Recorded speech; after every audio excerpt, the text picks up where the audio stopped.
MBTI에는 8가지 선호 경향별 의사소통 방식의 차이가 있습니다. 여기에 대해서 우리가 좀 잘 이해를 해야 할 필요가 있는데요. 아시겠지만 조금씩 하나씩 간단하게 먼저 설명드리고 그 다음 세세하게 하나씩 말씀을 드리겠습니다. 첫 번째 한상이 외향이냐 내향이냐, 그러니까 에너지 방향에 따른 차이로 이렇게 구분을 하고 있습니다. 두 번째로 이런 에너지가 흐르고 나면 그것을 이제 정보를 우리가 수집하고 인식하고 인지하게 되는데요. 여기에 따라서 감각형, 하나하나를 디테일하게 보는 유형이 있고 직관적으로 보는 직관형, 이렇게 볼 수 있습니다. 세 번째가 그런 정보를 판단으로 의사를 판단하고 결정을 해야 되는데요. 사고형은 아주 논리적으로 하는 유형을 사고형, 또는 감정적, 보편적 가치를 중심으로 하는 감정형, 이렇게 구분할 수 있습니다. 마지막으로 그것을 우리 삶의 행동과 태도로 이렇게 드러나는 부분이 있는데요. 판단형이 있고요. 굉장히 체계적으로 규칙적으로 일관되게 하려고 하는 판단형이 있고, 또 그것을 즉흥적으로 또 변화무쌍하게 인식하는 인식형이 있습니다. 이렇게 해서 이 네 가지 총 8가지 선호 지표에 대해서 우리가 이해를 해야 하니까요. 하나씩 들여보도록 하겠습니다. 첫 번째로 이들의 의사소통 방식에서 가장 큰 차이 나는 유형 중에 하나가 외향형과 내향형에 대한 부분이 있습니다. 흔히 여러분이 뭐 유튜브도 많이 보시지만 MBTI에 이렇게 직접 또 교육을 들으러 많이들 가시지 않습니까? 그때 하는 것 중에 하나가 롤플레잉이라는 걸 되게 많이 합니다. 어느 정도로 이제 극도로 서로 차이가 있는가를 이제 보여주는 거죠. 말로 설명하면 우리가 별로 재미없지 않습니까? 그러다 보니까 그렇게 하는데요. 부모 자식의 역할을 한다거나 어느 정도로 의사소통 방식이 다른지 외향과 내향을 이렇게 보여줍니다. 기다려주느냐, 기다려주지 않느냐, 이런 다양한 사람들의 이야기 태도로 볼 수 있고요. 상사나 부하, 외향형 상사 또는 내향형 상사, 이런 식으로 이제 롤플레잉을 하는 거죠. 또는 이제 회식을 갈 때도 이렇게 볼 수가 있는데요. 회식에 갈 때 외향형과 내향형의 차이는 어떨까요? 일단 사람이 많으면 많을수록 외향은 회식을 조금 더 즐길 가능성이 있습니다. 가기 싫은 곳이더라도 바로 거기에 동화되어서 빠져드는 경향성이 있다라고 볼 수 있습니다. 내향형은 좀 사람이 많으면 많을수록 조금 부담스러워할 수 있고요. 가까운 사람들과 이렇게 하는 회식이라면 조금 더 반가이 할 가능성이 있겠죠.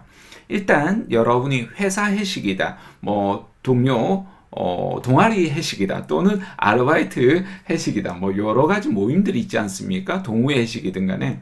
그러면 자리를 모일 때도 외향형들은 조금 기퉁에 있는 걸 조금 불편해 할 수 있습니다.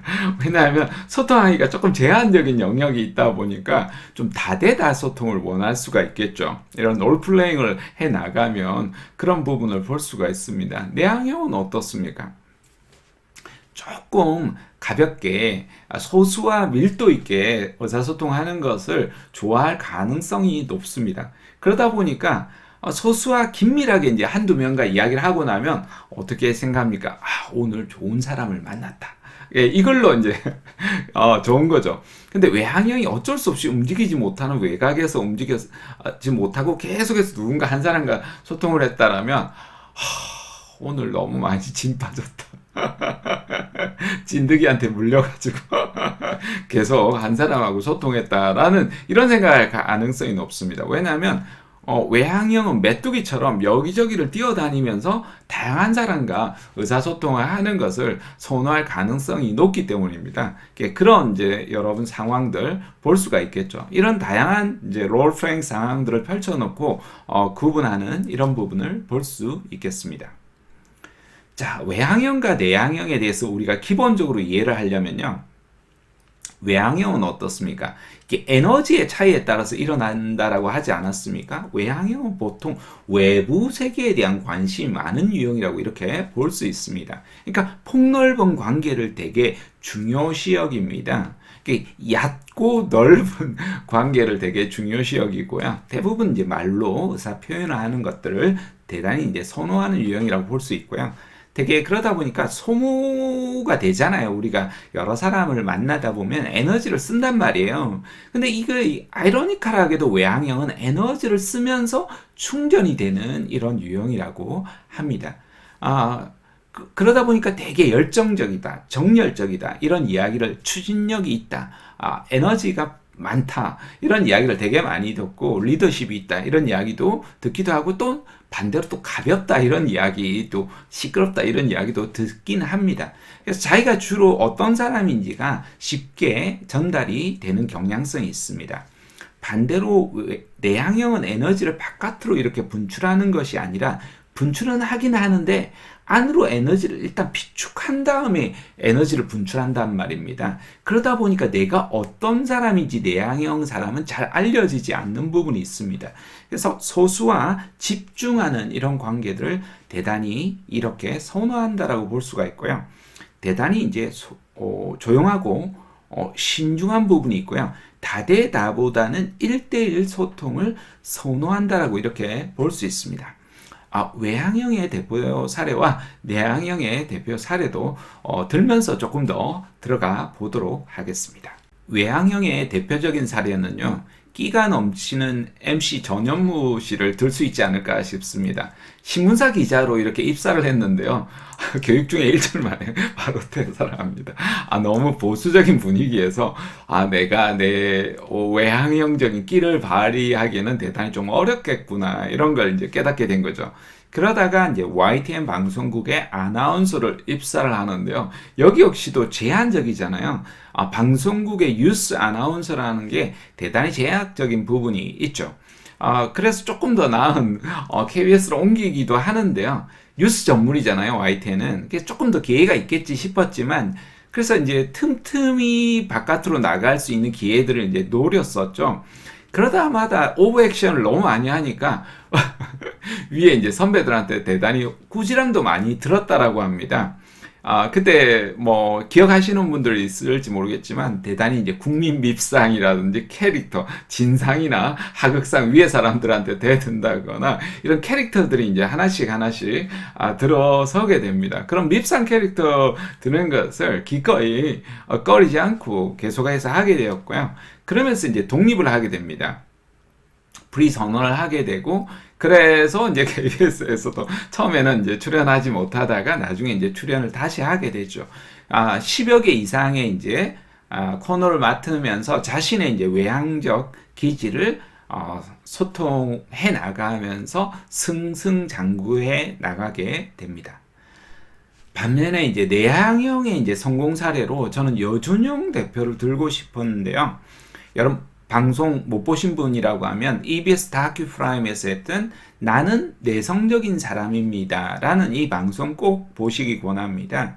여기에 이제 여준영이라는 대표가 나오는데요. 이분이 이제 광고 회사의 대표입니다.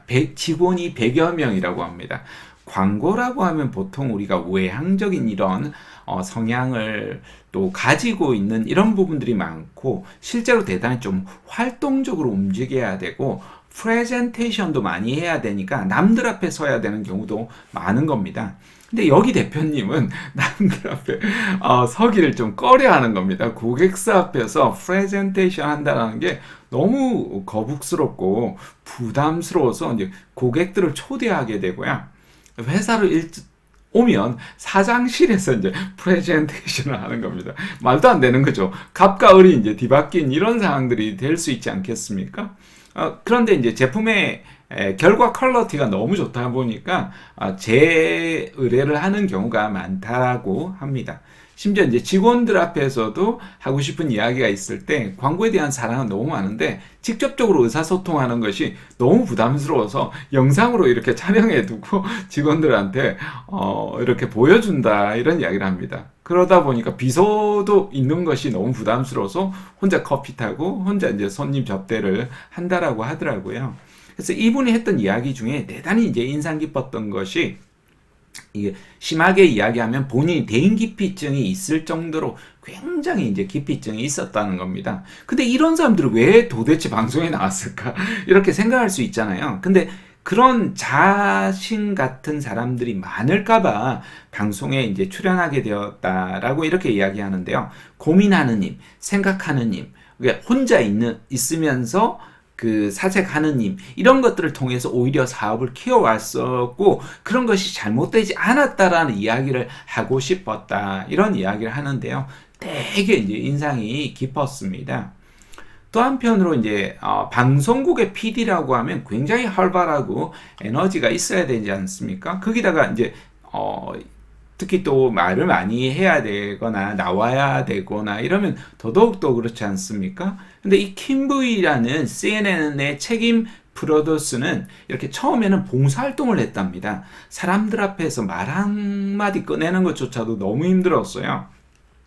좀 안정적인 환경, 편안한 환경, 이런 곳에서 말하면 우리가 조금 더 쉽게 말할 수 있지 않습니까? 아무래도 어린 친구들하고 이야기를 하다 보면 훨씬 더 좀 대화나 소통이 쉽지 않습니까? 그런 형태로 이제 봉사활동 또는 종교활동 이런 것도 좋겠죠. 또는 교육활동 이런 것들을 통해서 조금씩 해 나가면서 인간관계를 소통해 나가면서 자신을 하나씩 넓혀 나갈 수 있었다는 겁니다.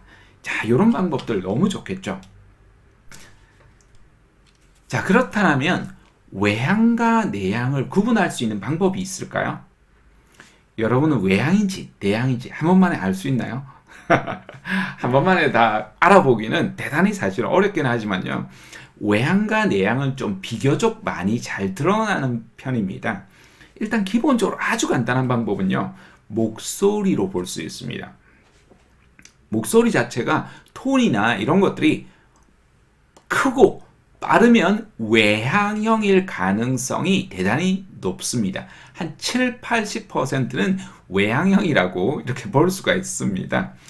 물론 그렇다라고 해서 모두를 그렇게 여러분이 외향형이라고 보기는 대단히 어렵습니다.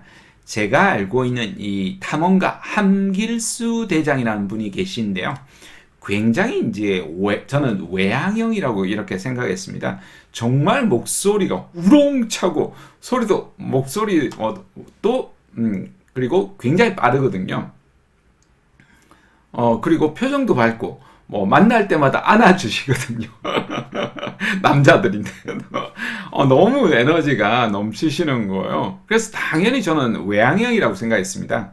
그런데 제가 이제 천직 여행, 천직 인터뷰라는 인터뷰 프로그램에서 인터뷰를 하는데요. 내향형이라고 이야기해서 깜짝 놀랐습니다. 이게 정말이냐라고 했더니요. 자기가 정말이라는 겁니다. 어렸을 때부터 이렇게 여행을 나가다 보니까 여행이라는 게 이제 낯선 사람을 만나야 되지 않습니까? 그러다 보니까 가만히 있을 수가 없는, 가만히 있으면 혼자밖에 못 하게 되는 거죠. 그러다 보니까 적극적으로 좀 먼저 다가가게 되고, 그러다 보니까 소리가 어물어물하는 형태로는 소통이 좀 어렵다 보니까 크게 이야기하는 것들을 이제 자기가 의도적으로 조금 하게 되었답니다. 그러다 보니까 외향형으로 거의 다 사람들이 90% 이상의 사람들이 그렇게 본다라는 겁니다. 그러니까 제가 이제 그렇게 해야 된다 이런 뜻이 아니라 내가 외향과 내향을 알면 거기에 대한 적절한 구분을 하는 것들이 중요하다, 이렇게 보시고 외향과 내향에 대해서 하나씩 들여다 보겠습니다.